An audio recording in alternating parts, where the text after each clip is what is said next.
Tes.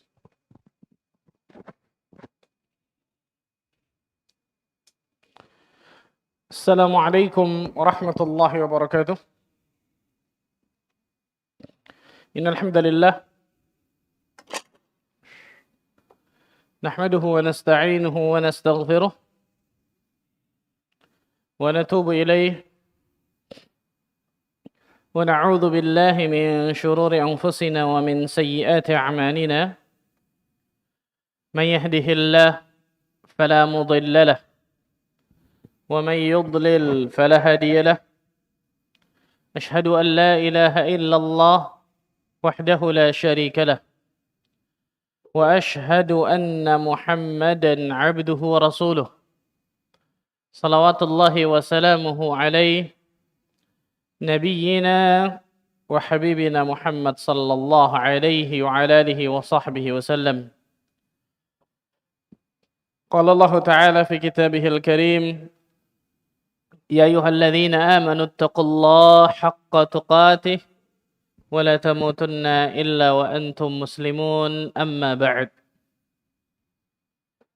Ikhwani wa akhwati fid din, rahimani wa rahimakumullah. Saudara-saudariku sekalian, Bapak Ibu sekalian yang semoga Allah tabaraka wa taala selalu diberikan keberkahan dalam kehidupannya. Alhamdulillah, kita bersyukur kepada Allah tabaraka wa ta'ala atas segala limpahan karunia dan nikmat yang Allah berikan kepada kita semua. Sehingga pada kesempatan yang berbahagia ini, Allah tabaraka wa ta'ala masih terus melimpahkan berbagai macam nikmat dan karunia-Nya kepada diri kita semua. Sehingga kita dapat duduk, hadir di tempat terbaik di atas muka bumi ini, yaitu fi baitin min buyutillah. Di salah satu rumah dari rumah-rumah Allah tabaraka wa ta'ala ini. Tidak lain tidak bukan untuk meningkatkan keimanan kita, meningkatkan ketakwaan kita kepada Allah Jalla wa'ala, duduk sejenak di majelis ilmu ini, duduk sejenak di salah satu taman-taman surga di dunia ini, dan semoga Allah Azza wa Jalla berikan ilmu yang bermanfaat kepada kita semua. Allahumma amin. Salam dan salam semoga tercurah kepada Rasulina Al-Karim, Nabi kita Muhammad sallallahu alaihi wasallam, Nabi akhir zaman, Nabi yang telah membawa kita dari zaman kejahiliahan, dari zaman kebodohan, dari zaman keterasingan akan ilmu, menuju zaman yang terang menderang akan ilmu syar'i, itu zaman as-sunnah. Ma'asyarul muslimin wal muslimat, rahimani wa rahimakumullah, melanjutkan mabhath kita, kajian kita tentang as-sirah an-nabawiyah, kisah perjalanan hidup Nabi kita Muhammad sallallahu alaihi wasallam. Dan hari ini insyaAllah ta'ala kita akan membahas salah satu tema yang sangat luar biasa dalam sirah nabawiyah. Bahkan tema ini adalah tema yang paling menyakitkan hati Nabi SAW, melebihi daripada perang Uhud. Tema tentang apa itu? Ketika Nabi SAW berdakwah ke kota Taif. Berdakwah ke kota Taif. Kita mengetahui bersama, setelah meninggalnya Khadijah radhiyallahu anha, kemudian meninggalnya Abu Talib, paman Nabi, maka gangguan orang-orang musyrikin Mekkah tambah menjadi-jadi kepada Nabi kita Muhammad sallallahu alaihi wasallam. Mereka semakin berani dengan terang-terangan untuk menyakiti Nabi kita Muhammad sallallahu alaihi wasallam. Maka Rasul sallallahu alaihi wasallam terfikir untuk berdakwah di luar kota Makkah. Dan pada saat itu yang paling dekat adalah kota Taif. Taif itu kurang lebih sekitar 90 km mungkin. Dari Makkah itu kurang lebih 90 km. Kalau antum pernah ke kota Taif, ya ikhwan, subhanallah, biasa kalau sekarang paket umroh banyak ke kota Taif nih. Ana ngelihat itu, subhanallah, kita pakai bis, kanan kiri itu pegunungan yang terjal luar biasa. Kita berjalan ke sana pakai bis kurang lebih 1,5 jam sampai 2 jam. Nabi SAW jalan kaki dengan Zaid bin Harithah, mantan budak beliau, anak angkat beliau ini, kesayangan beliau, Zaid bin Harithah radhiyallahu anhu, jalan dari Mekah ke Taif. Untuk apa? Untuk berdakwah menyebarkan agama Allah tabaraka wa ta'ala. Coba bayangkan ya. Ini terjadi di tahun ke-10 kenabian. Di bulan Syawal. Tahun ke-10 kenabian di bulan Syawal. Rasulullah SAW kurang lebih dari 13 tahun di kota Mekah.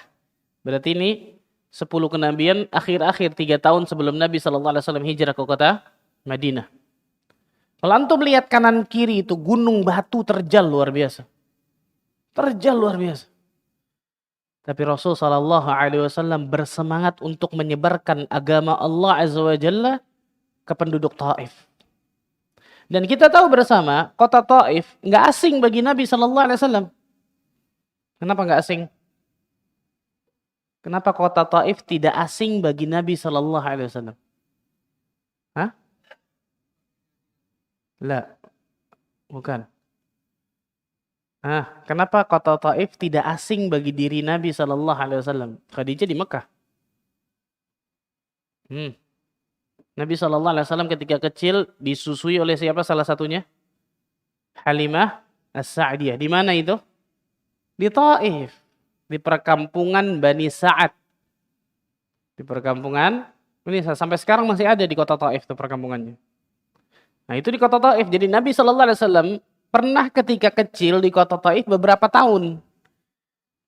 Dengan ibu susu beliau yaitu Halimah As-Sa'diyah. Makanya saya katakan tadi, kota Taif pada hakikatnya tidak asing bagi diri Nabi SAW. Karena ketika kecil, beliau pernah hidup di situ beberapa tahun, disusui oleh ibu susunya, itu Halimah As-Sa'diyah di perkampungan Bani Sa'ad. Rasulullah SAW berjalan berdua dari Mekah ke kota Taif. Rasul dan Zaid bin Harithah radhiyallahu anhu. Sesampainya di kota Taif, atau sebelum sampai di kota Taif, ketika beliau menemui kabilah-kabilah di perjalanan antara Mekah dan Taif itu kan banyak kabilah-kabilah. Ketika Rasul menemui kabilah-kabilah tersebut, Rasul selalu menawarkan Islam kepada kabilah-kabilah itu. Tapi tidak ada satupun dari mereka yang menerimanya. Lihat ya subhanallah. Saya berpikir bagaimana semangatnya Nabi SAW dalam berdakwah, bagaimana ikhlasnya, bagaimana sabarnya, tabahnya Nabi SAW. Allahu Akbar. Kita jalan dari Mekah ke Taif naik bis, capek Pak. Capek betul, 1,5 jam sampai 2 jam. Itu capek, bolak-balik kurang lebih 3 sampai 4 jam. Rasulullah SAW jalan, bayangkan. Jalan. Berdua dengan Zaid bin Harithah. Dengan bukit dan pegunungan Taif yang sangat luar biasa, terjalnya bukit batu, bukan seperti kita mungkin naik gunung enak lihat pemandangan. Enggak, subhanallah, bukit batu ini, gunung batu, subhanallah. Maka kita enggak ada apa-apanya, ikhwan, subhanallah. Kalau kita untuk menjalankan agama Allah ini malas-malasan, ingat coba bagaimana Rasul sallallahu alaihi wasallam ketika berdakwah di jalan agama Allah ini luar biasa, mati-matian, subhanallah. Salah satunya ketika berdakwah ke kota Taif. Sampai di kota Taif, maka Rasul sallallahu alaihi wasallam menemui pembesar. Nah, ini di antara pelajaran nanti. Menemui pembesar, 3 pembesar dari Ibnu Abdi Yalayil bin Abdi Kulal. Anak dari Abdi Yalayil bin Abdi Kulal. Anak pembesar dari kota Taif, 3 orang. Namanya yang pertama Abdi Yalayil. Yang kedua Hubaib. Yang ketiga Mas'ud. 3 anak nih. Abdi Yalayil, Hubaib, dan Mas'ud. 3 pembesar dari kota Taif. Jadi ada pembesar di kota Taif namanya Amr ibn Umar Al-Thaqafi. Ini sudah meninggal. Amr ibn Umar Al-Thaqafi ini punya 3 anak jadi pembesar kota Taif nih. Abdi Yalayil, Hubaib, dan Mas'ud. Nah, Rasul sallallahu alaihi wasallam datang ke kota Taif. Pertama kali yang beliau dakwahkan siapa? Pembesar kota Taif dulu. Berharap agar ketika pembesar ini masuk ke dalam Islam, maka insya Allah di bawah-bawahnya juga akan apa? Masuk ke dalam Islam. Sama seperti kalau kita zaman sekarang datang ke kepala suku mungkin itu ya. Orang yang berpengaruh di situ, dia masuk Islam, yang lain bawah-bawahnya juga akan apa? Masuk Islam. Alih-alih bukan masuk Islam, tapi 3 orang ini menghina Nabi SAW dengan lisan mereka masing-masing. Lihat ya, luar biasa nih. 3 orang ini bukan hanya menolak dakwah Nabi SAW, bahkan menghina Nabi sallallahu alaihi wasallam sampai menjadikan hati Nabi sallallahu alaihi wasallam itu sakit luar biasa. Bahkan bukan cuma itu, 3 orang ini nanti memprovokasi orang-orang bodoh untuk mengusir Nabi sallallahu alaihi wasallam sampai melempari batu dengan Nabi sallallahu alaihi wasallam. 3 orang ini, Abdi Yalayil, Hubaib, dan juga Mas'ud. Apa yang mereka katakan? Salah satunya mengatakan, kalau engkau memang seorang nabi, aku akan merobek kiswah Ka'bah itu. Ini penghinaan sebenarnya, betul ya? Kalau engkau benar-benar seorang nabi ini, aku akan datang ke Mekah, aku akan robek kiswah Ka'bah itu tuh. Yang kedua mengatakan, demi Allah, aku tidak akan berbicara dengan dirimu. Kalau engkau seorang nabi benar-benar nih, aku tidak akan berbicara dengan dirimu. Karena berbicara dengan dirimu pasti berbahaya ini. Yang ketiga mengatakan apa? Apakah Allah Azza wa Jalla nggak ada orang lain yang mengutusnya selain dirimu nih? Allahu Akbar. Tiga-tiganya menghinakan Nabi Sallallahu Alaihi Wasallam dengan apa? Lisannya. Yang satu mengatakan kalau engkau seorang nabi aku akan robek kiswah Ka'bah tuh. Nggak mungkin, maksudnya engkau seorang nabi ini nggak mungkin, mustahil, sudah bohong aja engkau. Menghinakan Nabi. Yang satu mengatakan demi Allah kalau engkau seorang nabi aku tidak akan berbicara dengan dirimu. Karena berbicara dengan dirimu pasti bahaya. Dan membantah dirimu juga pasti bahaya. Maka aku nggak mau ngomong sama dirimu. Yang satu mengatakan apa nggak ada orang lain yang Allah utus selain engkau nih? Maksudnya apa? Nggak pantas engkau ini jadi nabi. Masa nggak ada yang lain sih yang Allah utus? Subhanallah. Syekh Abdul Karim bin Zaid, Syekh Zaid bin Abdul Karim Az-Zaid dalam kitabnya Fiqh Sirah menyebutkan apa? Salah satu faedah nih. Tajamnya lisan itu mengalahkan tajamnya pedang. Tajamnya lisan 3 orang ini itu benar-benar selalu terngiang dalam pikiran dan hati Nabi Sallallahu Alaihi Wasallam lebih pedih daripada tajamnya pedang di perang Uhud. Untuk perhatikan hadis ini. Ketika Aisyah radhiyallahu anha bertanya kepada Nabi Sallallahu Alaihi Wasallam dalam sebuah hadis yang sahih. Aisyah bertanya kepada Nabi sallallahu alaihi wasallam, "Hal ata 'alaika yawmun kana ashadd 'alaika min yaumi Uhud?" Wahai Rasul sallallahu alaihi wasallam, apakah pernah ada dalam dirimu, dalam kehidupanmu nih, hari yang lebih berat daripada perang Uhud? Mungkin hari berat itu perang Uhud, betul ya? Rasul sallallahu alaihi wasallam kalah dengan kaum muslimin di perang Uhud. Kurang lebih 70 sahabat beliau gugur di perang Uhud. Kemudian apa? Wajah beliau berdarah-darah dipukuli oleh orang-orang kafir Quraisy, salah satunya Ibnu Qami'ah namanya.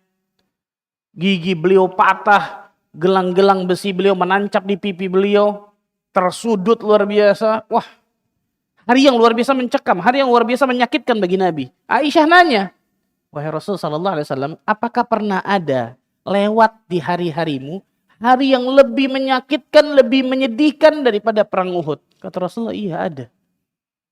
Kapan itu? Ini nih. Ketika beliau berdakwah di kota Taif. Beliau mengatakan, Qal, laqad laqitu min qaumiki ma laqitu. Subhanallah. Aku telah mengalami penderitaan dari kaummu. Penderitaan yang paling berat yang aku rasakan. Kapan itu? Wa kana ashaddu ma laqitu minhum yawmal aqabah. إذ أردت نفسي على ابن عبد يلايل bin Abdi Kulal. Penderitaan yang paling berat yang aku rasakan yaitu saat di Aqabah. Saat aku menawarkan diri, itu mendakwahkan Ibnu Abdi Yalayil bin Abdi Kulal. Yang saya katakan tadi. Anak-anak dari Abdi Yalayil bin Abdi Kulal. Tapi mereka apa?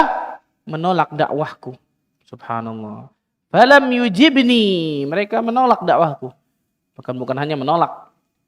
Kemudian beliau mengatakan ila ma aradtu.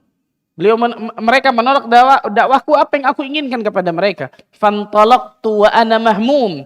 Maka aku keluar dari kota Taif dalam keadaan sedih. Falam astafiq illa wa ana biqarri tha'alib. Astafiq itu dalam bahasa Arab. Apa paling enak ya nerjemahinnya?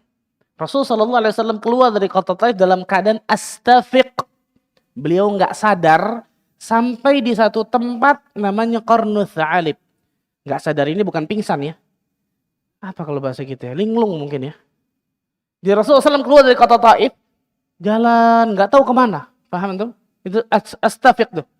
Sadar tapi nggak ngerti kemana gitu. Ya, bahasa kita linglung mungkin ya, betul ya. Aku keluar dari kota Taif, aku nggak sadar keluar berjalan sampai di satu tempat namanya Qarnus Tha'alib.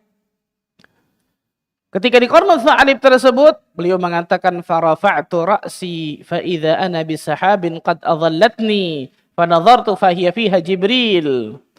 Maka kemudian ketika di Qarnus Tha'alib aku mengangkat wajahku ke atas langit dan ternyata ada awan yang menaungiku dan ternyata itu Jibril alaihissalam.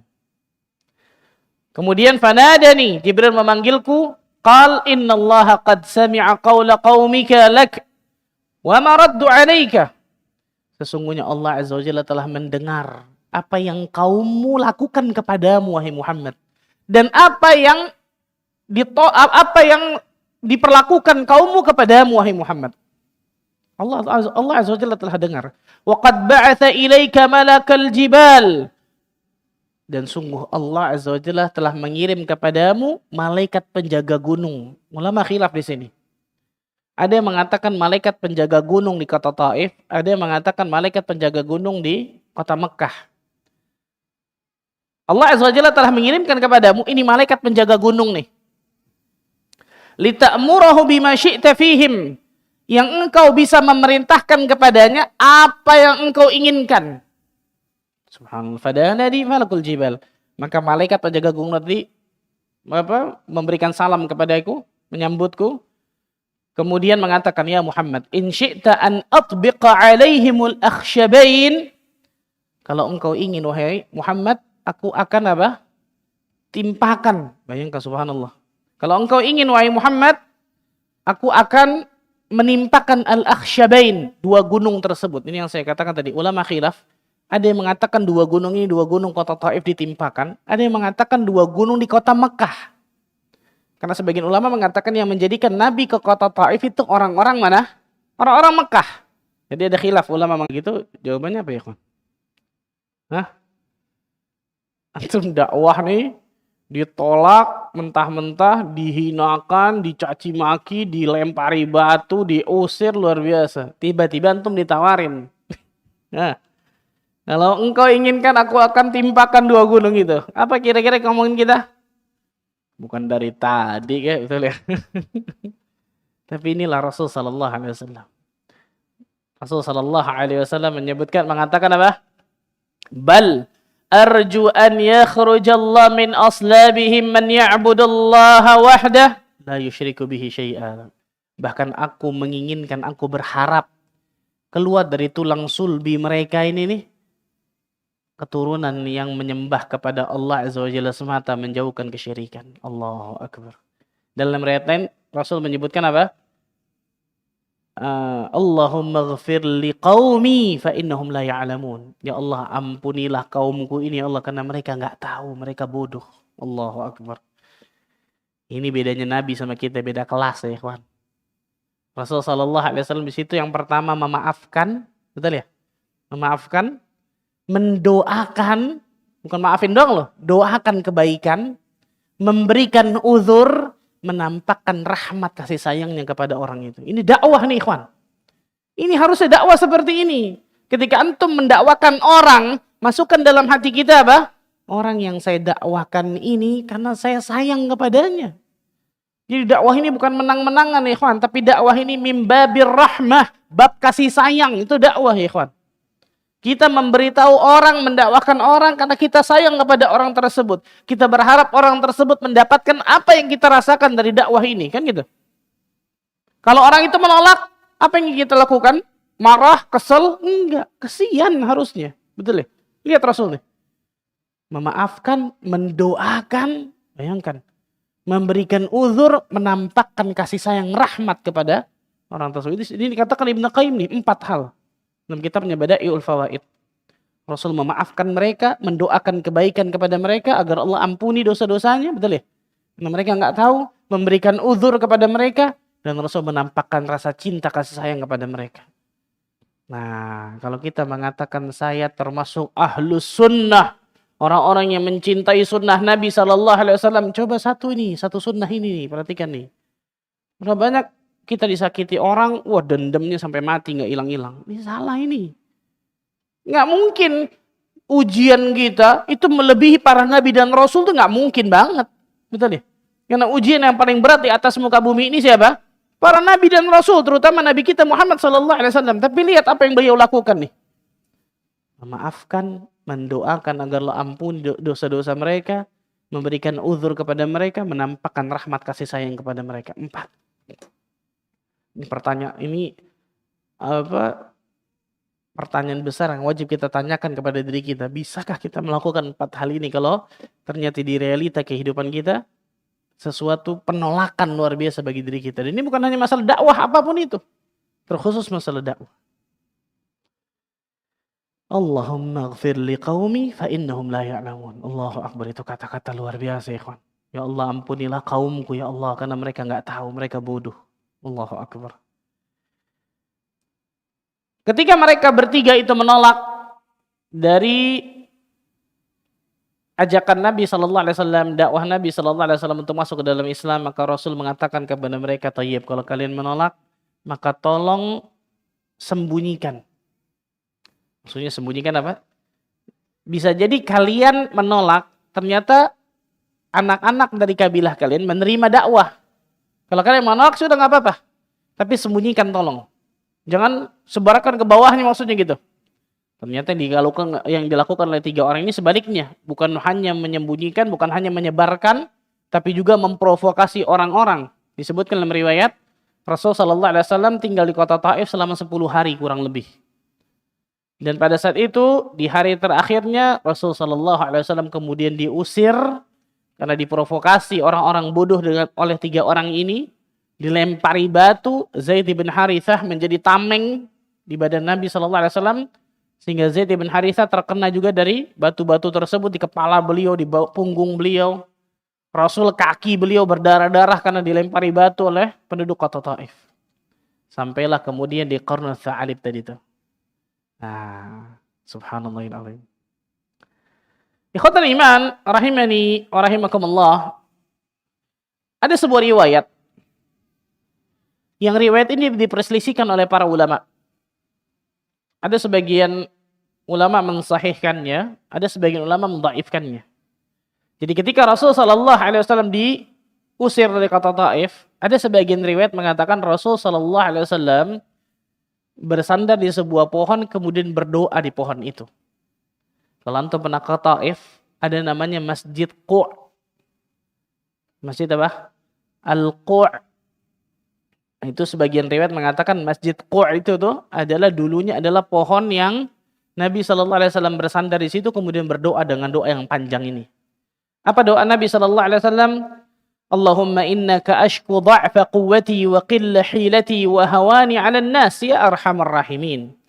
Ya Allah, kepadamu lah aku mengadukan betapa lemahnya kekuatanku, sedikitnya kekuatanku, sedikitnya rekayasaku dan kehinaanku di mata manusia. Wahai Tuhan yang Maha Belas Kasih. Wahai Tuhan yang Maha Belas Kasih. Anta Rabbul Mustad'afin, engkau adalah Rabb para hamba-hamba yang lemah. Wa anta Rabbi ila man takiluni. Engkau adalah Rabb yang hendak menyerahkan diriku kepadamu. Ila ba'idin yatajahamuni. Subhanallah. Adakah kepada yang jauh yang akan membuatku bersedih? Am ila aduwim mallaktahu amri. Atau kata beliau sallallahu alaihi wasallam, ataukah kepada musuh yang engkau kuasakan di atas urusanku? Illam yakun bika ghadabun alayya fala ubali. Jika memang tidak membuatmu murka kepadaku, maka aku enggak peduli tentang itu. Walakinna afiyataka hiya awsa'u li. Akan tetapi keselamatan darimu itu jauh lebih luas bagi diriku. A'udzu binuri wajhika alladhi asyraqat lahu adh-dhulumat. Aku berlindung dengan cahayamu yang menyinari segala kegelapan.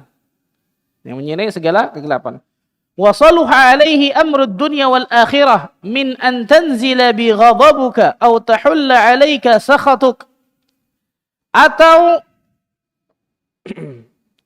janganlah timpakan kemarahanku. Aku berlindung kepadamu dengan cahayamu yang menyinari dari kegelapan, dan karenanya segala urusan dunia dan akhirat menjadi baik. Janganlah engkau timpakan kemarahanmu dan murkamu kepadaku, dan hanyalah kepadamu tempat mengadu.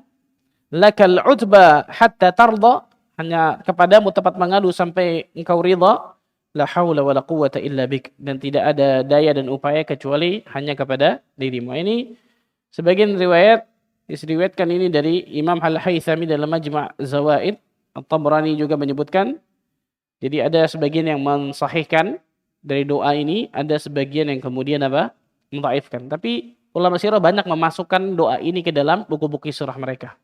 Dan antum saya katakan tadi, kalau antum pernah ke kota Taif, ada masjid namanya Masjid Qu', berdekatan dengan Masjid Addas. Addas itu siapa? Ini sekarang nih. Ketika Nabi SAW keluar dari kota Taif, Rasul SAW singgah di salah satu kebun milik orang Quraisy, kota Mekah. Jadi pemiliknya di Mekah, kebunnya ada di dekat Taif. Milik siapa itu? Milik Rabi'ah. Milik putra dari Rabi'ah. Milik putra dari Rabi'ah. Dua putra dari Rabi'ah.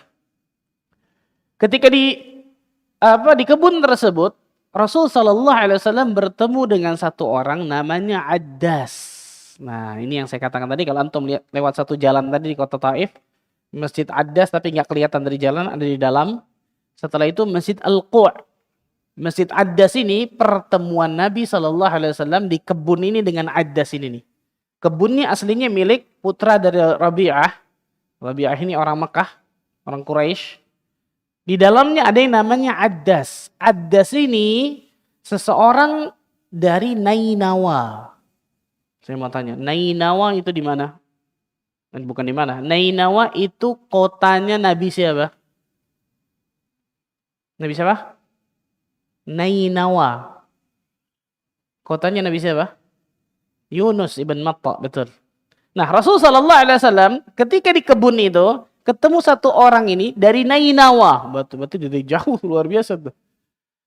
Dari Nainawa, kotanya Nabi Yunus ibn Matta, sallallahu alaihi wasallam.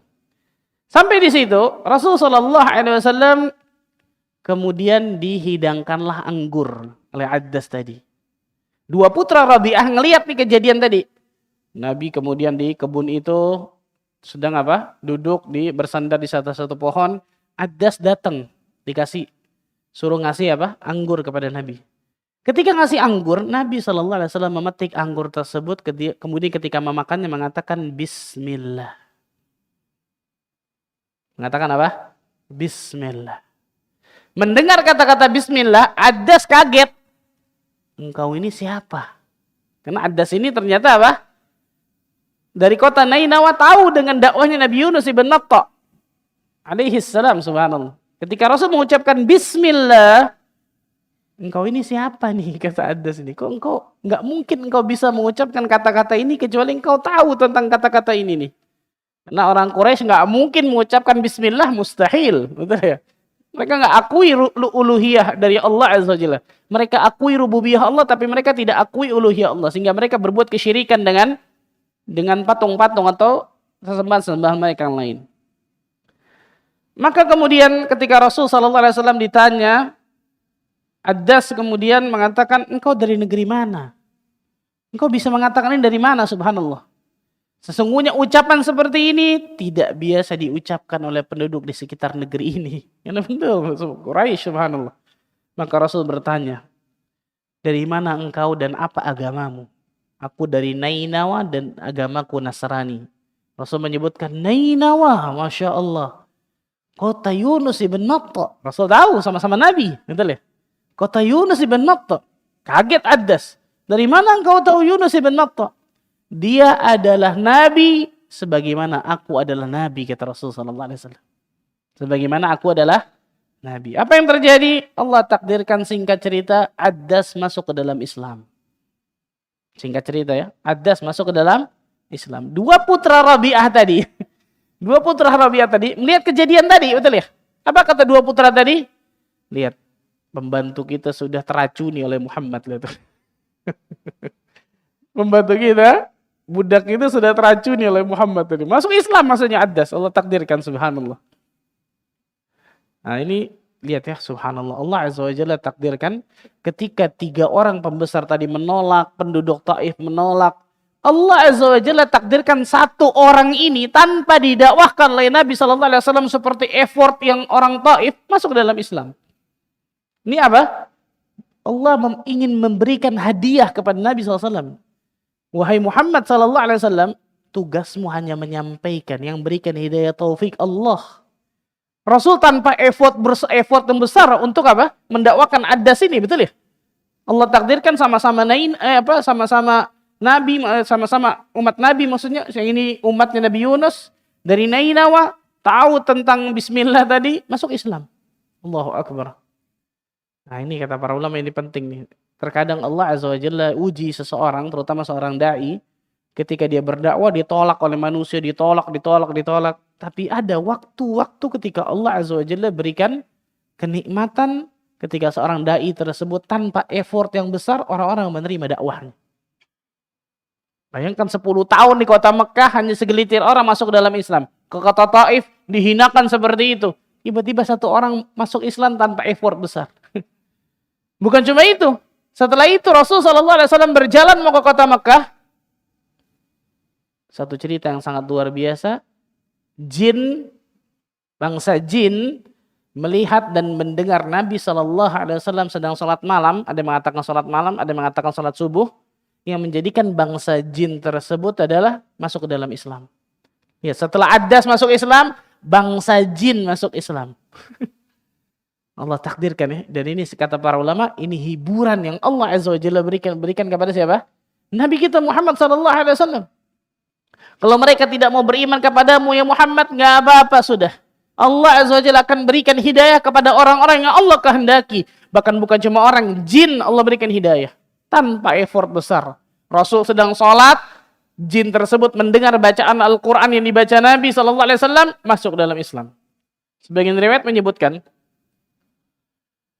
ketika Rasul SAW diutus, bangsa jin sudah tidak bisa lagi mencuri kabar langit. Jadi sebelum Rasul SAW diutus, bangsa jin dengan mudahnya biasa mencuri kabar langit, memberikannya kepada para dukun-dukun di dunia. Tiba-tiba, waktu-waktu tersebut hilang. Udah nggak bisa lagi jin mencuri kabar langit. Karena dipanah dengan apa? Dengan bintang. Makanya bintang jatuh itu bukan doa ya ikhwan. Betul ya? Dari kecil kita bintang jatuh, doa. Ijabah doa nih. Dari mana ini semua? Itu bintang jatuh lagi apa? Malaikat lagi nimpukin syaitan itu yang mencuri kabar langit. Subhanallah. Bukan doa, subhanallah. Nah, semenjak itu syaitan memberitahu kepada bala tentaranya. Iblis memberitahu kepada bala tentara. Coba kalian lihat ada apa di muka bumi ini nih. Kenapa kita sudah tidak bisa mencuri kabar langit? Maka mereka mencari. Nah terjadilah ini nih. Jin yang ditugaskan tadi. Mendengar ada seorang nabi diutus. Dan ternyata mereka datang ke Nabi SAW sedang sholat membaca Al-Quranul Karim. Allah takdirkan sebagian dari jin tersebut masuk ke dalam Islam. Karena kita tahu bersama Rasul SAW diutus kepada manusia dan juga apa? Jin. Wa ma khalaqtul jinna wal insa illa liya'budun. Dan tidaklah aku menciptakan jin dan manusia kecuali untuk beribadah kepada diriku. Allah Azza wa Jalla abadikan itu. Di dalam Al-Quran Al-Karim. Allah Azza wa Jalla berfirman dalam surat Al-Ahqaf. Ayat 29 sampai 32. Surat Al-Ahqaf. Ayat 29 sampai 32. Surat Al-Ahqaf ayat surat berapa? Surat 46. Ayat 29 sampai 32. Wa idh sarafna ilaika nafaran minal jinni yastami'una al-Qur'an Dan ingatlah ketika kami hadapkan serombongan jin kepadamu ya Muhammad yang mendengarkan Al-Quran. Falamma hadaruhu qalu ansitu. Maka tatkala mereka menghadiri pembacaannya lalu mereka berkata ansitu, diam, dengarkanlah. Jin bayangkan, dengarkan Al-Quran, diam, dengarkanlah. Mereka berkata kepada sebagian yang lain. Falamma qudiya wallau ila qaumihim munzirin.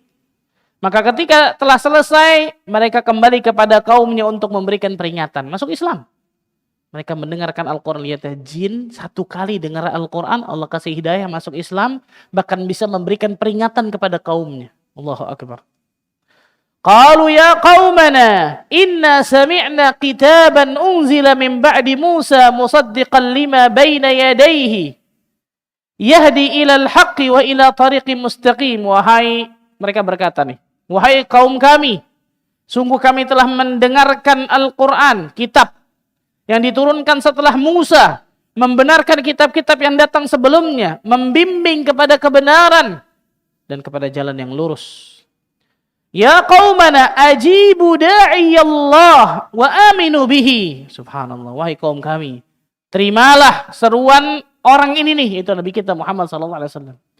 Sambut seruan Nabi kita Muhammad SAW ini nih, yang menyeru kepada Allah Azza wa Jalla. Wa aminu bihi yaghfir lakum min dhunubikum. Maka niscaya dia Allah akan mengampuni dosa-dosa kalian. Wa yujirkum min adzabin alim. Dan akan melepaskan kalian dari azab yang pedih. Wa man la yujib da'i Allah falaysa bimu'jizi fil ardi wa laysa lahu min dunihi awliya. Dan barang siapa yang tidak menerima seruan orang yang menyeru kepada Allah, maksudnya seruan Nabi Muhammad SAW, dia nggak terima nih, maka dia tidak akan dapat melepaskan diri dari siksaan Allah di atas muka bumi ini. Ulaika fi dhalalim mubin. Dan mereka, padahal mereka tidak terlindung bagi selain Allah, dan mereka berada dalam kesesatan yang nyata. Subhanallah. Ketika orang Mekah banyak menolak dakwah Nabi, orang Taif menolak bahkan menghinakan Nabi, Allah takdirkan Addas masuk Islam. Allah takdirkan sebagian jin yang mendengarkan Al-Quran, bacaan Al-Quran Nabi SAW masuk Islam. Ini pelajaran besar bagi diri kita, ikhwan. Yang namanya dakwah itu harus sabar. Yang namanya dakwah itu harus apa? Sabar. Para ulama menyebutkan apa? Sabar itu terbagi 3. Siapa yang tahu? Fadhal.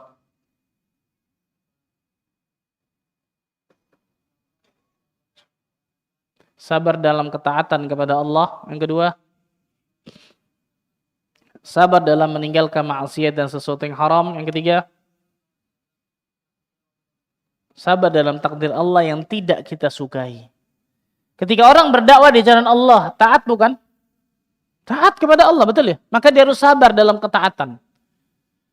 Ketika dia berdakwah, orang menolak, betul ya? Menolak dakwahnya. Bahkan na'udzubillah seperti yang Nabi SAW terima. Menghinakan, menyakiti, bahkan mau membunuh, na'udzubillah. Itu takdir Allah yang buruk, harus sabar. Betul ya? Dan itu pun tidak menjadikan seseorang berbuat keburukan, maksiat dan dosa. Harus sabar. Sabar dalam ketaatan kepada Allah. Sabar dalam menjauhi kemaksiatan dan dosa. Sabar dalam takdir-takdir Allah yang tidak kita sukai. Nabi SAW 3 sabar ini jelas ada pada beliau. Hasilnya apa? Allah Azza wa Jalla berikan hadiah. Ini sebelum Madinah nih. Sebelum kota Madinah. Allah berikan hadiah. Tanpa effort besar, Addas beriman. Sebagian jin beriman ketika mendengar Rasulullah SAW baca Al-Quran. Yang lebih luar biasa lagi, hadiah yang paling luar biasa, sebelum Nabi ke kota Madinah sudah bersinar dengan cahaya iman. 13 tahun bayangkan di kota Mekah, siang malam mendakwahkan kafir Quraisy, hanya segelintir dari mereka masuk Islam. Allah berikan hadiahnya apa? Nabinya belum sampai di kota Madinah. Betul ya? Nabinya belum sampai. Rasul hanya mengutus Mus'ab bin Umair untuk berdakwah di kota Madinah. Utusan mereka datang 2 kali. Perjanjian Aqabah pertama dan kedua. Nanti kita akan bahas itu. Kemudian diutus Mus'ab bin Umair untuk berdakwah di kota Madinah. Nabinya belum sampai di kota Madinah, tapi cahaya iman sudah sampai di kota Madinah, bahkan hampir seluruh di rumah di kota Madinah. Bayangkan luar biasa ya. 13 tahun dapatnya luar biasa di kota Madinah. Sabar. Makanya Syekhul Islam Ibnu Taimiyah rahimahullah mengatakan apa?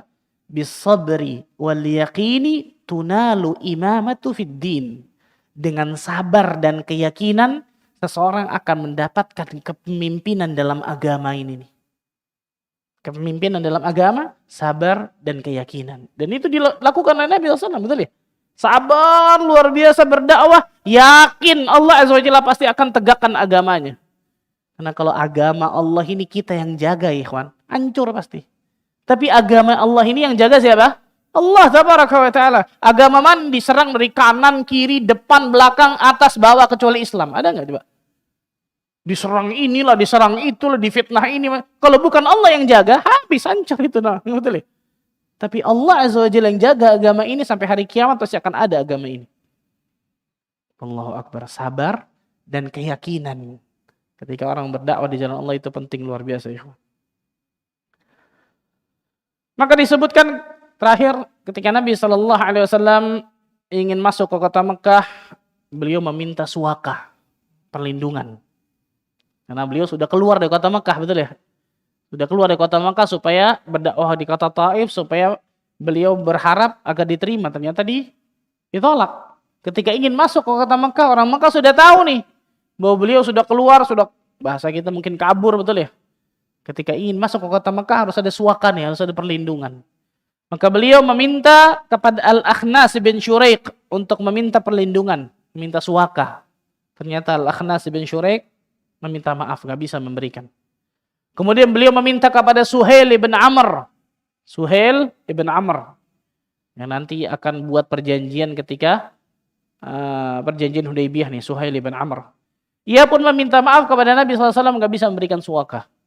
Kemudian beliau meminta kepada Al-Mut'im ibn Adi. Nah, Al-Mut'im ibn Adi. Maka dia bersedia untuk memberikan suaka tersebut. Mut'im ibn Adi mengatakan, Muhammad masuk ke kota Mekah dalam keadaan aman. Aku yang menjaminnya. Itu suaka tuh. Kalau bahasa kita sekarang suaka, betul. Aku yang menjaminnya.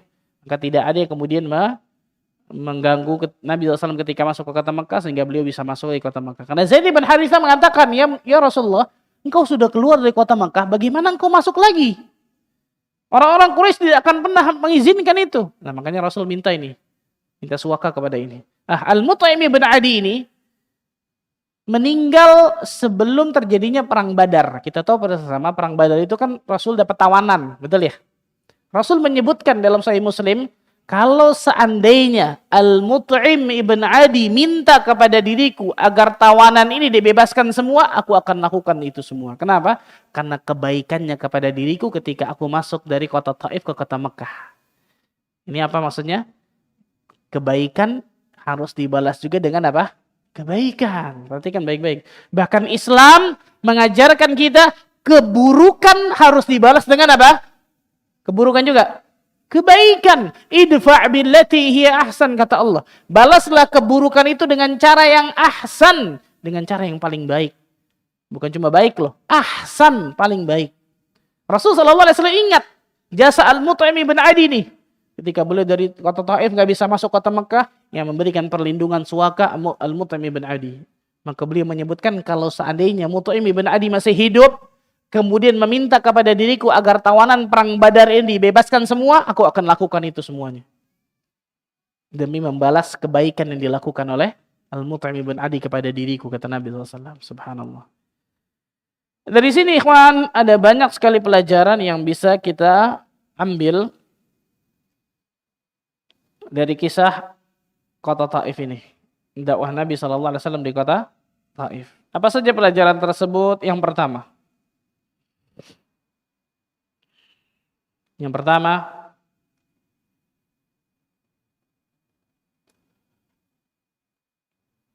hendaklah seorang da'i atau seorang yang ingin berdakwah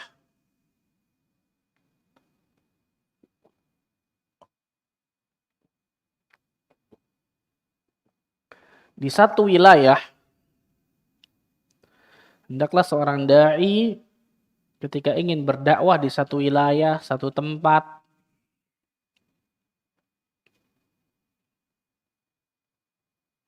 ia menghargai posisi kepala wilayah tersebut. Hendaklah seorang dai ketika ingin berdakwah di satu wilayah, satu tempat, ia menghargai posisi kepala wilayah tersebut. Bagaimana cara menghargainya? Dengan pertama kali mengunjungi dirinya, mengunjungi mereka. Dengan pertama kali berkunjung kepadanya. Nah, lihat Nabi SAW ketika datang ke kota Taif yang dicari siapa? Pembesar dari kota Taif, 3 orang tadi. Yang paling pertama beliau dakwahkan adalah pembesar di kota Taif. Yang memiliki pengaruh di kota Taif tersebut. Yang memiliki posisi. Dan ini diantara apa? Diantara strategi dakwah kata para ulama. Subhanallah, saya ketemu dengan satu orang dai. Dia dakwah di pedalaman Irian, Papua. Dia cerita, Masya Allah, luar biasa dakwahnya. Ketika dia dakwah satu tempat, yang paling pertama didakwahkan kepala sukunya. Kepala suku. Allah takdirkan kepala sukunya masuk Islam. Allah takdirkan kepala sukunya masuk apa? Islam. Kepala suku ini punya istri 32. Cuma tuh bayangkan. Istrinya 32. Islam paling mentok berapa? 4. Ini 32. Maka dijelaskan kepada dai tersebut Islam boleh cuma 4. Akhirnya yang sebagian kemudian diceraikan. 32 gimana ceritanya? Subhanallah itu. Dan semua setelah kepala sukunya masuk Islam, semua dari apa? Bawahan-bawahannya itu masuk ke dalam Islam pula. Allah, kenikmatan besar luar biasa ini, ikhwan. Berapa pahala itu dia dapatkan, Masya Allah. Syekh Abdurrahman Al-Sumait. Tahu? Untuk lihat di YouTube. Syekh Abdurrahman Al-Sumait yang dapatkan penghargaan dari Malik Faisal. Karena jasanya besar kepada dunia dakwah Islam. Mengislamkan lebih dari 11 juta orang di benua Afrika. 11 juta orang. Coba untuk bayangkan, luar biasa. Belum membangun madrasah-madrasah. Membangun ma'had tahfidzul Quran. Bangun 3 universitas besar di Afrika. Membangun sumur-sumur bor di daerah Afrika. Wah, luar biasa. Ini satu orang yang namanya mungkin gak kita kenal. Tapi luar biasa. Jadi raja di Afrika sana. Rahimahullah, sudah meninggal. Syekh Abdurrahman Al-Sumait. 11 juta orang. Bayangkan 11 juta orang itu. Ketika berbuat kebaikan apapun dalam Islam. Beliau panen pahala sampai detik ini tuh. Itu nikmatnya dakwah luar biasa. Masya Allah tuh ikhwan. Luar biasa. Salah satunya mulai dari kepala sukunya, kepala wilayahnya, orang yang dihormati di daerah tersebut. Yang kedua, hendaklah ada perkara-perkara yang harus dirahasiakan. Hendaklah ada perkara-perkara yang harus dirahasiakan dan tidak menyebarkannya kepada orang lain.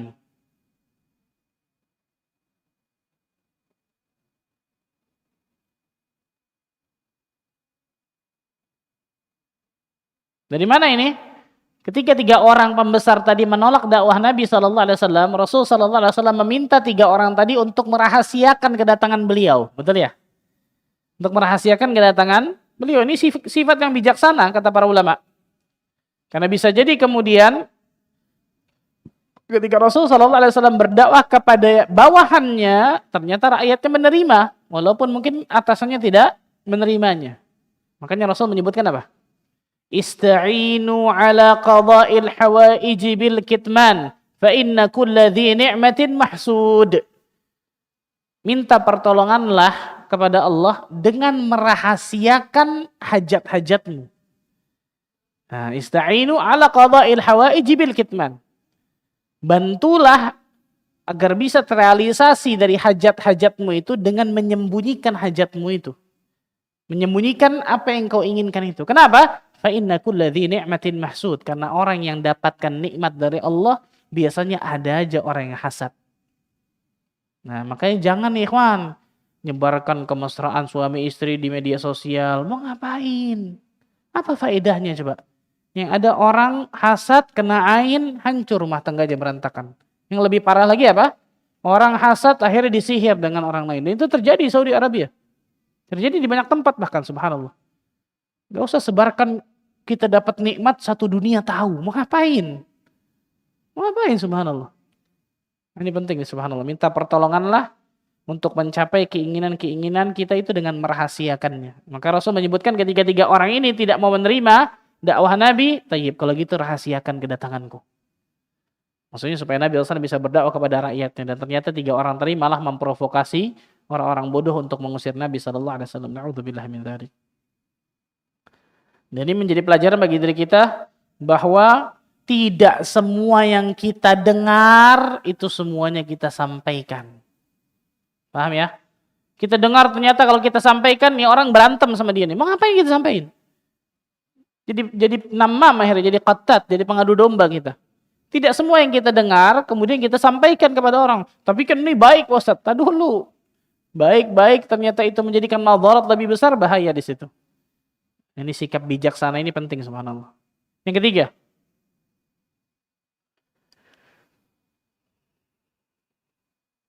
Yang ketiga di antara pelajaran besar adalah kewajiban kita untuk melindungi ajaran beliau dan menjaganya. Ajib, ini menarik, subhanallah. Kewajiban kita untuk melindungi ajaran Nabi kita Muhammad SAW dan menjaganya. Apa itu? Sunnah Nabi SAW, ajaran Rasul SAW. Ketika orang lain tidak mengenal dakwah sunnah ini, maka kewajiban kita untuk menjaganya, mendakwahkan kepada umat, bantu dakwah ini semampu kita. Dari mana diambilnya ini? Zaid bin Harithah radhiyallahu anhu ketika menjadi tameng Nabi SAW dilempari batu oleh orang-orang Taif, menjadikan punggung beliau, kepala beliau terkena batu luar biasa. Itu kan melindungi Nabi SAW. Sekarang kita nggak bisa lindungi Nabi. Nabi sudah meninggal, betul ya? Melindungi apa? Sunnah Nabi SAW kita lindungi. Di situ kata para ulama. Ajaran Rasul SAW. Jangan malah malu ketika melakukan ajaran Nabi SAW, betul ya? Laki-laki pakai janggut, waduh nanti dikatain orang Ustaz. Mau dikatain, mau apa, nggak ada urusan. Ini sunnah Nabi SAW yang hukumnya wajib. Sunnah Nabi di sini maksudnya ajaran Nabi SAW yang hukumnya apa? Wajib bagi laki-laki. Contohnya satu nih. Berapa banyak orang yang mau pakai janggut mikirnya ribuan kali, luar biasa. Ini pahala yang terus menerus luar biasa. Kita tidur dapat pahala terus nih, bayangkan itu deh. Subhanallah. Contoh satu. Atau perempuan wanita misal ingin berhijab yang syar'i yang benar, mau nanti dikatain kayak pakai taplak Pak Ustadz. La ilaha illallah, dicibir orang nih. Enggak ada urusan sama manusia. Manusia mau nyela seperti apapun, mau mencela kita jangan pernah tumbang. Manusia memuji kita setinggi langit jangan pernah terbang. Itu iman tuh ikhwan. Itu orang yang beriman. Karena yang dia jadikan motivasinya adalah apa yang Allah dan Rasulnya ridhai bagi dirinya. Itu motivasinya. Allah Rasulnya ridhai saya lakukan. Allah dan Rasulnya murkai saya tinggalkan. Selesai. Bukan manusia. Ini sunnah Nabi SAW. Kewajiban bagi diri kita untuk apa? Melindungi ajaran beliau dan menjaganya. Kalau Zaid bin Harithah dan semua sahabat, bukan hanya Zaid, betul ya? Semua sahabat, contoh perang Uhud. Talha bin Ubaidillah, luar biasa itu. Jadi tameng Nabi, di belakangnya itu panah, tombak, luar biasa Masya Allah. Kita nggak bisa seperti itu. Kenapa? Nabi sudah meninggal. Berarti ajaran Rasul SAW yang wajib kita jaga, kita sebarkan, kita dakwahkan kepada umat. Bantu dakwah ini. Jangan pernah pelit dengan harta, jangan pernah pelit dengan waktu, pikiran untuk membantu dakwah ini, kan gitu. Dan seterusnya. Yang keempat,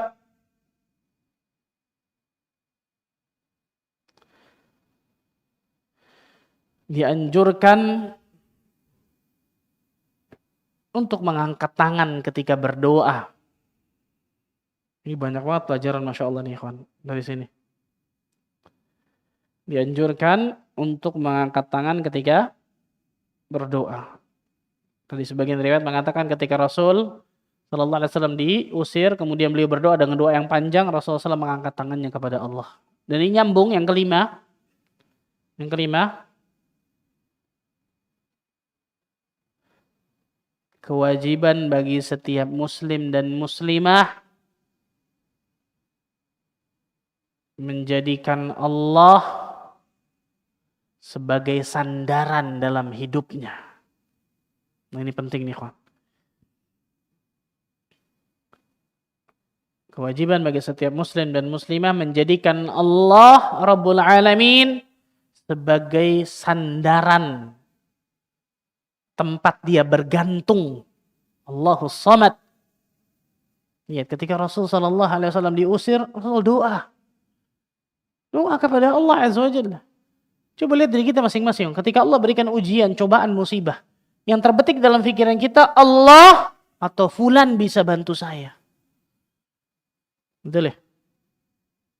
Kalau fulan bisa bantu saya, mana Allahnya? Tingkat ketergantungan seorang hamba kepada Allah Azza wa Jalla itu dinilai dari salah satunya ini nih. Ketika Allah kasih ujian, cobaan, musibah, realita kehidupan kita nih, yang terbetik pertama kali dalam hati kita dan pikiran kita, Allah atau manusia. Kewajiban bagi diri kita menjadikan Allah sebagai sandaran hidup kita, tempat bergantung. Lihat Nabi SAW, luar biasa. Tingkat ketergantungannya kepada Allah itu sangat luar biasa kuat. Makanya Rasul menyebutkan apa? Syaraful mu'min qiyamuhu bil-lail. Kemuliaan seorang mukmin ketika dia bangun di tengah malam. Bangun tengah malam ngapain? Salat, ibadah, doa, memanjatkan doa kepada Allah, bermunajat kepada Allah. Lanjutannya apa hadis itu? Wa izzuhu istighna'uhu 'anil nas. Dan kekuatan keperkasaan seorang mukmin ketika dia enggak butuh sama manusia dalam hidupnya. Berarti dengan kata lain apa? Dia sangat butuh kepada siapa? Allah. Salah satu contohnya qiyamul lail. Itu menunjukkan bahwa hamba itu benar-benar membutuhkan Allah Azza wa Jalla dalam hidupnya. Di mana ketika kita menyandarkan hidup kita kepada makhluk, di situ pasti ada kekecewaan. Bukan insya Allah nih, pasti saya katakan. Kita sandarkan diri kita, hidup kita, masalah kita, urusan kita, masalah makhluk nih, pasti kekecewaan di situ. Mau sehebat apapun makhluk itu lagi. Mau setinggi apapun jabatannya, mau sekaya apapun makhluk itu, pasti kekecewaan. Makhluk dhaif wa khuliqal insanu dhaifa. Diciptakan manusia dalam keadaan apa? Lemah. Mengapa yang kita bersandar kepada sesuatu yang rapuh, yang lemah manusia? Bersandarlah kepada sesuatu yang sangat kokoh, kuat, itu Rabbul Alamin yang tidak akan pernah rapuh. Yang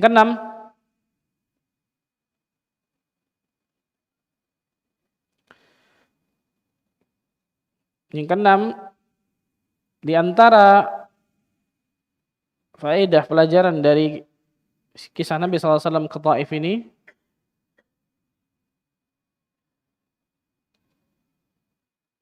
di antara adab makan adalah mengucapkan bismillah sebelum makan. Subhanallah. Karena kalimat ini loh, betul ya? Karena kalimat bismillah ini yang menjadikan Addas terkejut singkat cerita masuk Islam. Allahu Akbar. Bismillah. Ini kaum muslimin makan nggak pakai bismillah, tangan kiri berdiri, betul ya? Mana adab-adab? Setelah makan, coba saya mau tanya, siapa yang hafal doa setelah makan? Fadhal, Pak. Fadhal. Langsung dari situ aja.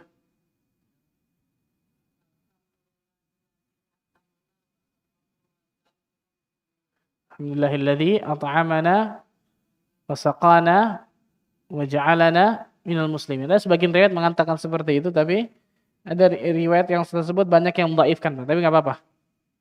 Yang lain. Fadhal.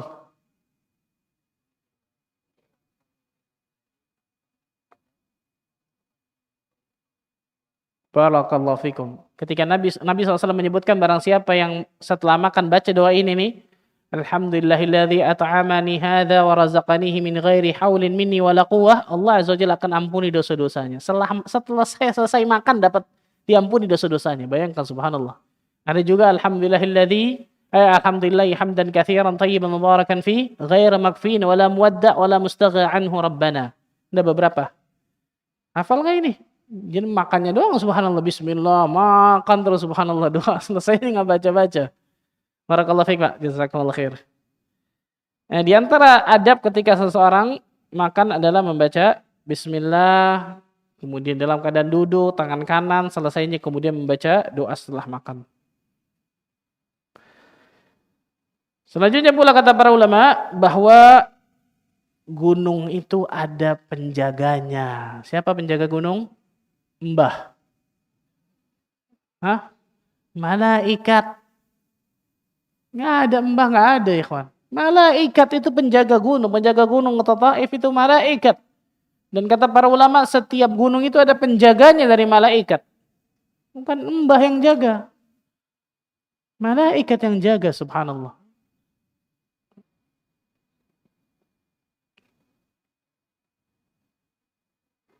Selanjutnya, pelajaran selanjutnya.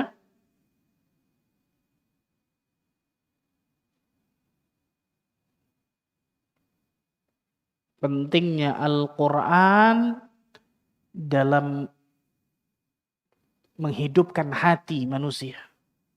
Luar biasa, Masya Allah. Pentingnya Al-Quran dalam menghidupkan hati hamba-hamba Allah.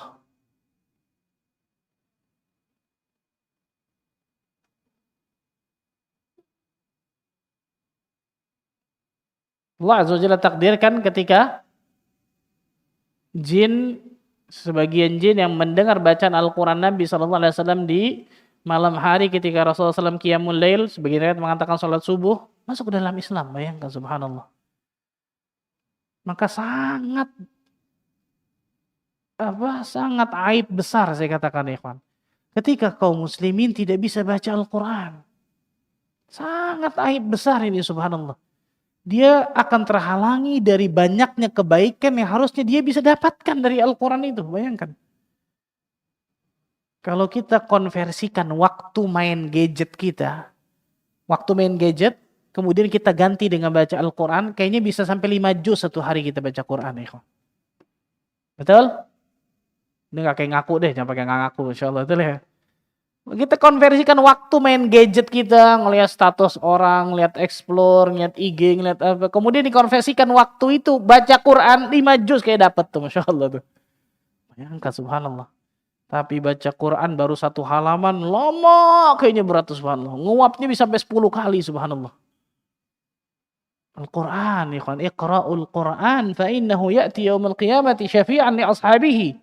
Bacalah oleh kalian Al-Quran, karena Al-Quran ini akan datang di hari kiamat memberikan syafaat li ashabihi, bagi para sahabatnya, bagi orang-orang yang dekat dengan Al-Quranul Karim. Masya Allah. Kemudian selanjutnya, di antara pelajaran selanjutnya, pentingnya qiyamul lail. Karena Nabi SAW mengadu kepada Allah Azza wa Jalla, kemudian membaca Al-Quran di qiyamul lail tersebut dalam riwayat. Walaupun ada yang menyebutkan salat subuh. Pentingnya qiyamul lail bagi setiap muslim dan muslimah.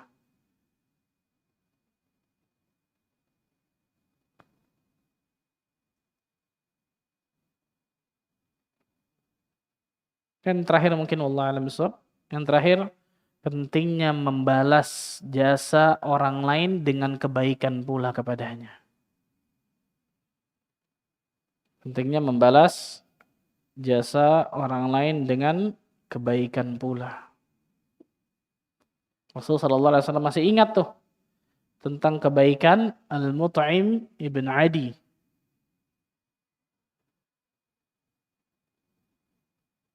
Ketika memasukkan Nabi SAW ke kota Mekah lagi. Sehingga Rasul menyebutkan riwayat Bukhari, "Lau kana Al-Mut'im ibn Adi hayyan thumma kallamani fi haula'i natna lataraktuhum lahu." Seandainya Mut'im ibn Adi masih hidup lalu dia membicarakan persoalan tawanan ini kepadaku, niscaya aku akan serahkan urusan itu kepada dirinya tuh. La yashkurullah man lam yashkurin nas. Tidak bersyukur kepada Allah orang yang tidak berterima kasih kepada manusia. Maka kewajiban kita untuk diantara adab berterima kasih kepada manusia, membalas kebaikan dengan kebaikan pula. Bahkan dalam Islam diajarkan membalas keburukan dengan apa? Kebaikan. Wallahu a'lam bishawab. Itu mungkin yang saya bisa sampaikan dari pelajaran Kota Taif. Masih banyak pada hakikatnya, tapi insyaallah taala itu mungkin yang saya bisa sampaikan. Wallahu a'lam bishawab.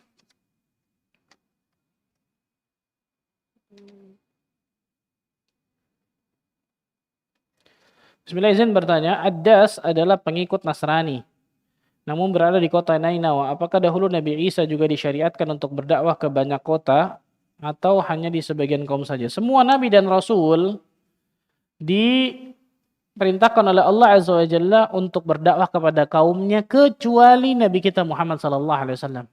Kecuali Nabi kita Muhammad sallallahu alaihi wasallam. Tapi kita tahu bersama, sebelum Nabi sallallahu alaihi wasallam semua nabi dan rasul itu diutus dari mana? Bani Israel. Betul ya? Semua nabi dan rasul sebelum Nabi sallallahu alaihi wasallam, setelah Nabi Ibrahim, Nabi Ishak, Nabi Ismail, betul ya? Nah, setelah itu semua dari keturunan Nabi siapa? Nabi Ishak semua tuh. Semuanya dari keturunan Nabi Ishak. Sampai terakhir Nabi Isa alaihissalam. Kecuali Nabi kita Muhammad sallallahu alaihi wasallam dari keturunan Nabi Ismail alaihissalam. Gitu. Maka semua nabi itu dari keturunan Bani Israel pada hakikatnya. Jadi hanya Rasul sallallahu alaihi wasallam yang diutus untuk kepada seluruh umat, bukan hanya kepada kaumnya. Makanya subhanallah, orang-orang yang Nasrani yang mendakwahkan agama Nasrani kepada orang lain salah sebenarnya. Kenapa? Karena setiap nabi dan rasul diutus untuk kaumnya saja. Kecuali Nabi kita Muhammad SAW diutus untuk apa? Seluruh alam. Untuk seluruh alam. Wallahu a'lam bishawab.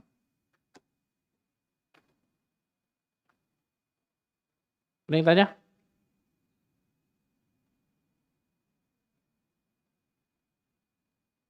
Lihat lagi Pak. Ada pertanyaan?